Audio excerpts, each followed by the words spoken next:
Welcome to Nasdaq Trade Talks. I'm Jill Malandrino, global markets reporter at Nasdaq.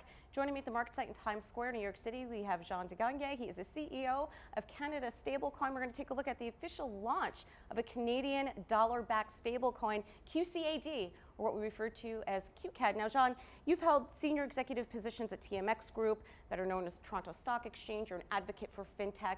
Where do you see the value in digital assets? So I think, Jill, we believe that the capital markets are going to digitize in the future, and the pace is speeding up. And I think for that truly to happen, we need to replicate the strong regulated infrastructures that exist in the analog world, whether it's exchanges or custodians or mechanisms for transfer of value, all those types of things. We need to build those in the digital world in what I call an adult way, with the right regulation and processes and compliance. And we look at QCAD as a digital version of the Canadian dollar as one of those critical tools that we're going to need to digitize capital markets. What's the difference between a stablecoin and other forms of crypto? So a stablecoin is by its nature stable in the sense that its value is underpinned or pegged to something else. So in this case, QCAD is worth $1 Canadian, no more, no less. It's worth that today. It'll be worth that next year, 10 years from now. Whereas many other cryptocurrencies have value that's tied either to an underlying asset or like Bitcoin, just to the intrinsic value of having a Bitcoin. So by virtue of being tied to a dollar, they're effectively stable, and people can rely on them as representing a dollar at any point in the future. So how or where can QCAD be used? Is this designed for mass market?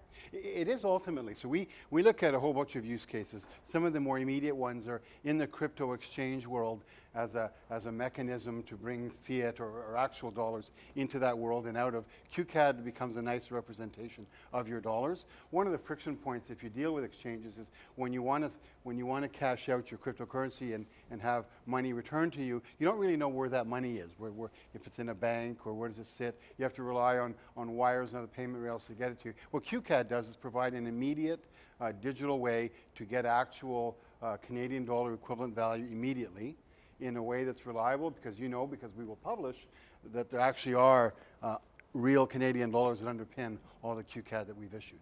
All right, now do you think Canada will issue a digital dollar? We know China's working on it. Chairman Powell, in front of the Senate Banking Committee on February 11th, acknowledged the digital asset structure and that there could potentially be a use for them. Do you think Canada's going to get on board with that? I think so. Maybe I'll add one or two more use cases quickly, and then I'll go back to Canada.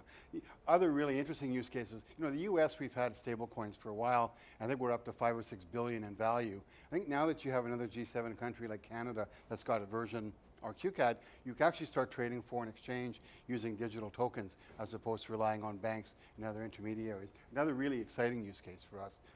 And it represents another way to store Canadian dollars outside of the banking system, again, if you want that kind of flexibility. So those are some of the use cases that we're working on. The Bank of Canada has been studying digital currencies for some time. In my previous roles, we were involved with them in a number of initiatives, thinking about how they would actually be managed in the economy. I have no doubt that the Canadian, the central bank in Canada, as well as its peer in the US and other places, will eventually get there. For them, it's a much more complex undertaking. They've got to work through monetary policy and all those other matters. And so, yes, it will happen, but it won't be tomorrow. All right, to wrap up here, equity and bond trading, do you think this structure will eventually evolve into what you're seeing happening with digital assets? Because the technology exists. There's no reason that you can't tokenize a bond or a stock, or in fact, any other asset. And once you have a way to settle that security, so if I sell you a bond, call me crazy, I'd like to get money right away. And if you have something like a QCAD that's a digital version of a dollar that's backed by a dollar that can trade in the same immediate, immutable way as the underlying tokenized security can, you have a really powerful capital markets that doesn't rely on the friction and the 1 or 2 day delays you have in settlement. And so, I don't think it's for tomorrow. There's a lot of regulatory issues that need to be worked through, but there's absolutely no reason why you couldn't have a market with stocks and bonds tokenized against stablecoins. I mean, theoretically, the technology that exists, I can trade directly on the exchange. You don't need a middle person. Yeah. So it's really just sorting out the more the regulatory and the broader sort of implementation issues in the economy. You're right. The technology's there today. All right, John. Thanks so much for joining us. Thank you, Jill. And thanks for joining me on Trade Talks. I'm Jill Malandrino, global markets reporter at Nasdaq.